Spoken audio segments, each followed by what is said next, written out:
Hello, Lenawee County. My name is Brian Vish, and here are the headlines this week in Lenawee.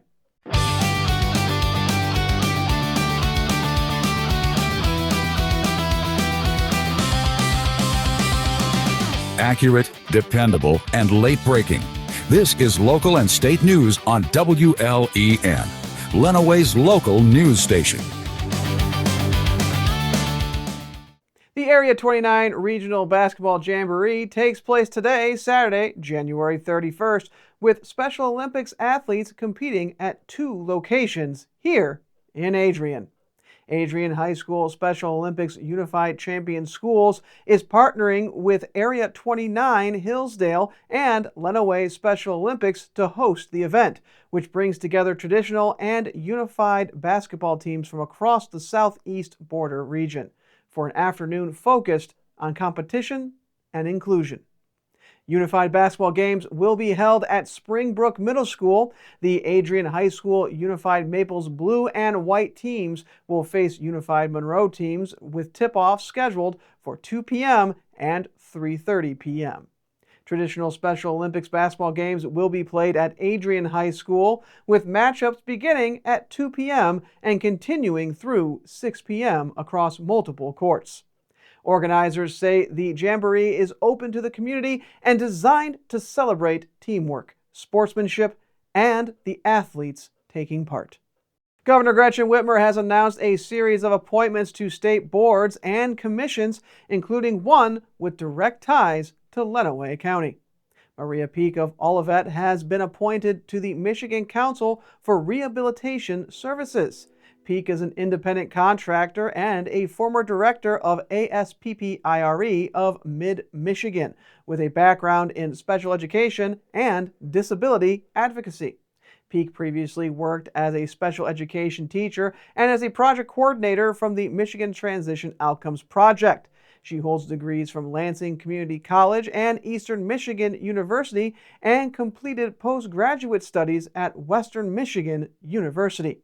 The Michigan Council for Rehabilitation Services advises the governor and state agencies on vocational rehabilitation programs and services for individuals with disabilities.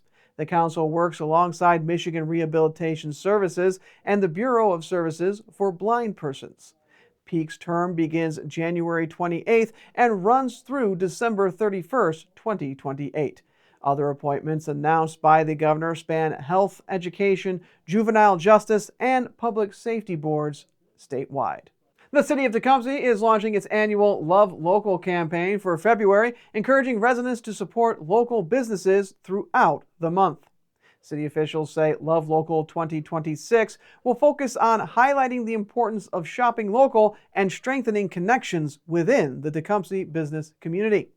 New promotional content and graphics have been created by the city and are available on the City of Tecumseh's website for businesses to share on social media. Local merchants are encouraged to participate by using the Love Local graphics, creating in-store promotions, and collaborating with other businesses during the campaign. The city is also asking businesses to submit testimonials about their experiences in Tecumseh. Selected responses and photos will be shared on the city's Facebook page throughout February. Officials say Love Local is more than a social media effort and reflects the values and relationships that define the Tecumseh community. Businesses interested in participating or submitting testimonials can contact the City of Tecumseh for assistance. Federal regulators are cracking down on General Motors and its OnStar subsidiary over the sharing of driver data. The Federal Trade Commission says GM and OnStar sold detailed driving information to third parties, which was later provided to insurance companies and could be used to raise rates for drivers. The data came from the OnStar Smart Driver feature, which tracked driving behavior such as speed, braking, and mileage. Privacy advocates say some drivers were enrolled without fully understanding what data was being collected or how it would be used. Under the FTC order, GM and OnStar must stop sharing certain vehicle data with consumer reporting agencies for 5 years. For the next 20 years, the companies must obtain clear consent before collecting or sharing driver information and must allow drivers to access, delete, or opt out of data collection. GM says it has shut down the Smart Driver program, unenrolled all users, and ended relationships with data brokers. Michigan workers lost an estimated $29.9 billion over the last 5 years due to mental health and substance use challenges, according to a new nationwide survey that highlights gaps in access, awareness, and workplace support.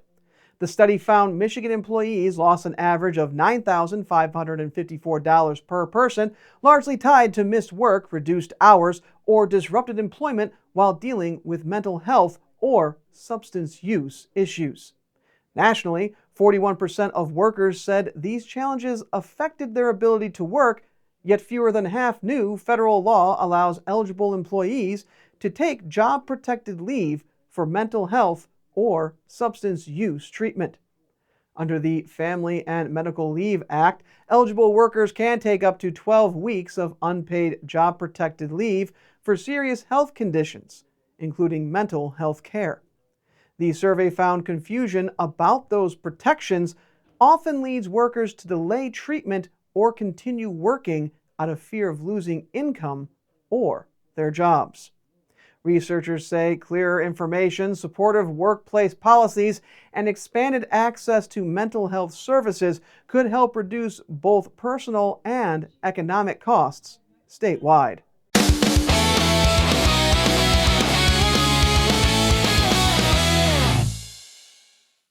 If I cannot do great things, I can do small things in a great way. Residents of Lenawee County gathered at the Adrian Tobias Center on the campus of Adrian College Monday for the annual Dr. Martin Luther King Jr. Community Celebration. The celebration saw remarks from several local leaders, including Siena Heights University President Sherry Betts and Adrian Mayor Angie Heath, as well as performances from the Shanika Glory Dance Ministry and the women's a cappella group from Adrian College. 3 MLK scholarships were awarded to Roland Macklin of Adrian College, Kimberly Delgado of Siena Heights University, and Lilla Mountain Howard of Jackson College. Each of these 3 students also received a bonus of $100 from keynote speaker Dr. Leland Harper. Educational equity, really. I mean, education has been the vehicle for me to kind of do the things that I want to with my life, and so if I can give back just a little bit, I don't need to make money off a community event like this. This is for the students, for the folks working in the community. So if I can give back whatever little way I can, I'm happy to do that. A service award was given to Delma Bosquez Munoz, presented by State Senator Joseph Bellino, while the MLK Committee's Lifetime Achievement Award was given to Reverend Robert Bernard. This recognition is wonderful because it let me know that not only have I impacted the community, but the community have impacted me. And I appreciate this recognition, and hopefully we can continue to run this mile, because if we run this race together, we will make it to the promised land. I'm Dallas Behringer for 103.9 WLEN, Lenawee's local news station. Hello again. You know who I am. I'm all over this episode. Ian is out again this week, gallivanting across the state, so I'll be covering as we take a dive inside the cave.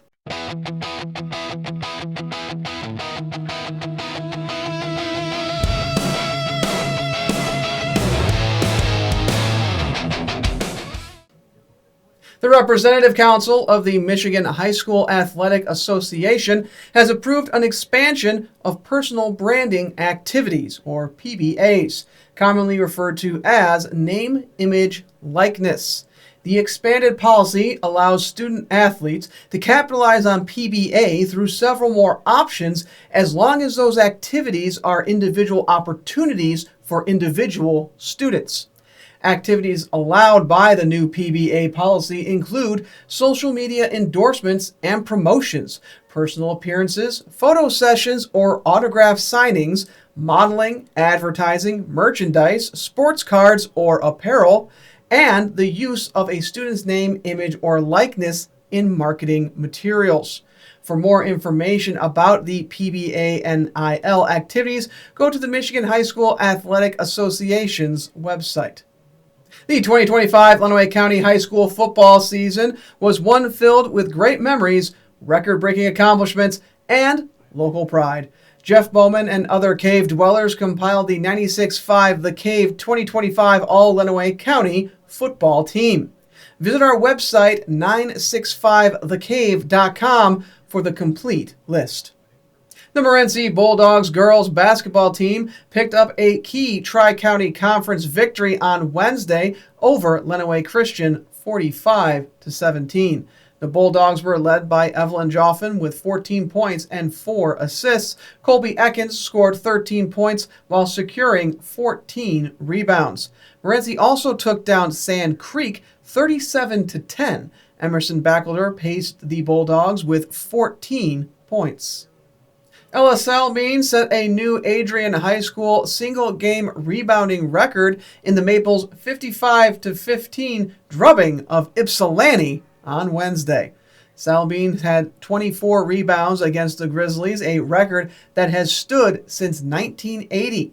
Rhonda Moorhead, now Hubbard, had 23 rebounds. Adrian also beat Erie Mason in non-league action 51-27. Armour Sanchez and Ella Salbean each had 15 for the Maples. Addie and Avery Zajac led the Tecumseh girls basketball team to a SEC win over Jackson Wednesday night, 78-28. Addie led the defending Division II state champions with 22 points and 16 rebounds, while Avery added 15 points. The Lenawee Christian girls and boys basketball teams earned a tri-county sweep of Britton Deerfield on Tuesday night. Dan Skrupski set a boys' new program record with 10 threes in a game. The previous record was 9 by Michael Brahman in the 2019-2020 season. The Blissfield Royals girls basketball team earned another LCAA win over Dundee 52-26. Ann Scher led Blissfield with 17 points. Demaya Gibbons had 15 points. The Hudson Tigers girls basketball team picked up a LCAA road win over Onsted 50-33. Taylor Copen led the way with 17 points. Rihanna Ramirez provided a spark off the bench, finishing with 10 points and 5 rebounds. The Madison girls basketball team defeated Clinton in LCAA action 45-10. The Madison Trojans boys basketball team downed Clinton Tuesday night 62-17. Kaysen Snyder led Madison with 12 points. The Onsted Wildcats boys basketball team downed Hudson on the road 86-54. Cole Wells poured in a game-high 23 points, while Rylan Hennigan posted a strong all-round performance with 20 points and 11 assists. Jackson Francis scored 27 points to lead the Adrian Maples boys basketball team to a 69-61 win over Ypsilanti Wednesday. Calvin Poley was solid for Adrian with 14 points, 9 assists, and 5 rebounds. The Tecumseh High School boys swim and dive team took 2 close wins against Bedford 93-91 and Dundee 95-91. The Siena Heights competitive cheer team opened its season securing first place at the first WHAC competition of the season. Siena Heights women's pole vaulter Emma Stewart tied the indoor school record, becoming only the second Saint woman to hit 4.07 meters inside while competing at the Crossroads of America Invitational. Alex McCoy's 5th made three-pointer of the season lifted Siena Heights to a 67-65 win over Northwestern Ohio. The step-back triple went in with just 3 seconds remaining. Uno had a shot at the buzzer, but it didn't go in, and the Saints won the WHAC contest. While the single-game moment was spectacular for Saints fans, a career milestone was reached by Jonas Tester as he became the 26th player in program history to score 1,000 points. The dramatic win followed another conference win against Defiance College, 86-78. Jack Olis led the Saints with 31 points. The Siena Heights women's basketball team picked up 2 more Wolverine Hoosier Athletic Conference wins over Defiance and Northwestern Ohio. Lauren DeWolf scored 20 points to lead the Saints to a 69-46 victory against Defiance. Davon Davis scored 24 points and the Racers in SHU's 75-56 triumph.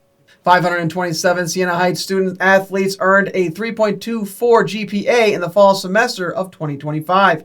Leading the way in the classroom was the women's soccer team with a 3.92 GPA, followed by the women's cross-country team with a 3.81 and the dance team with a 3.79. For more information on the successful fall semester, go to shusaints.com. Adrian College safety Ethan Burrows has been named to the First Team College Sports Communicators 2025 Academic All-American Team at the NCAA Division III level. Burrows, a criminal justice major from Essexville, Michigan, carries a 3.92 grade point average. He is the 8th CSC Academic All-American in Adrian College football history and the program's first since 2011. Both Adrian College NCAA hockey teams swept the University of Dubuque last weekend. The men secured 7-1 and 5-1 victories on the road, with the women taking 6-0 and 6-1 wins at home. Morgan Babb scored 24 points. Audrey Ikes recorded a 19-10 rebound double-double. Ava Schultz scored 15 points in the Adrian College women's basketball's 80-67 home win over Alma College on Wednesday night. A 27-point effort by Darius Welch was not enough to lift the Adrian College men's basketball over Alma College as the Bulldogs lost to the Scots 102-79. The Adrian College women's wrestling team competed at the Warrior Women's Open, where Taylor Cutler and Carly Charneski picked up wins for the Bulldogs. And that'll wrap it up for us here this week inside the Cave.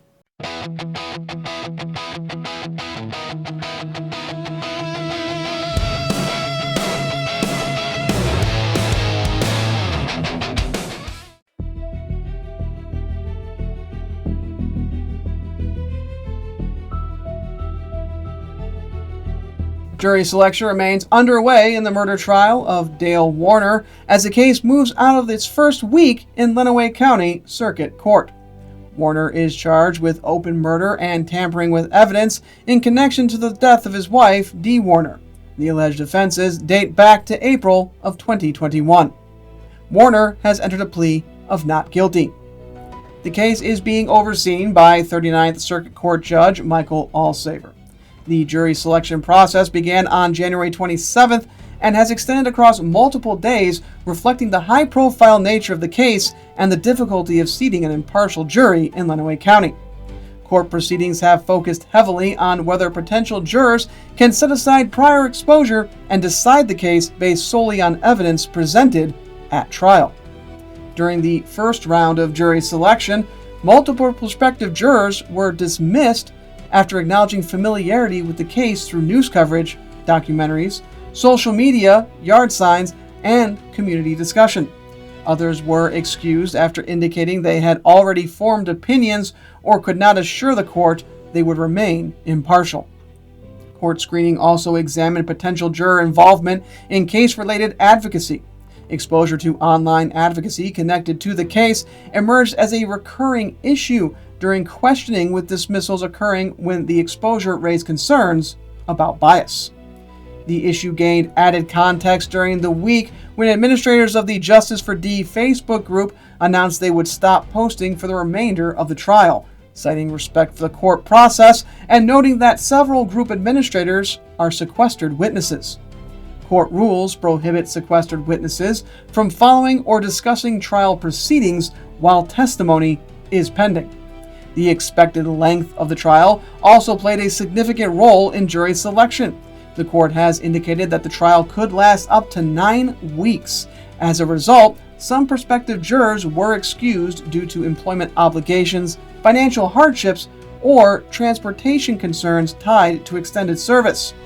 Before jury selection began, prosecutors placed a plea offer on the record, confirming they had offered a resolution involving second-degree murder and tampering with evidence. Warner declined the offer and elected to proceed to trial.